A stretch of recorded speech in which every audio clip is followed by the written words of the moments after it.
மணி வான்மழை மேகங்கள் நீர் தெளிக்க வாடிய தேகங்கள் சேர்ந்திருக்க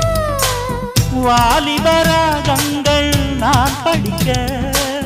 நூலிடை தாழாமல் நீ துடிக்க சின்ன பூவை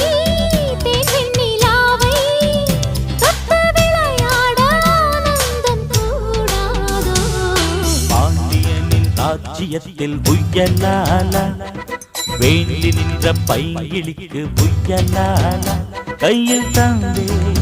கல்யாண மாலை மையல் கொண்டே நான் இந்த வேளை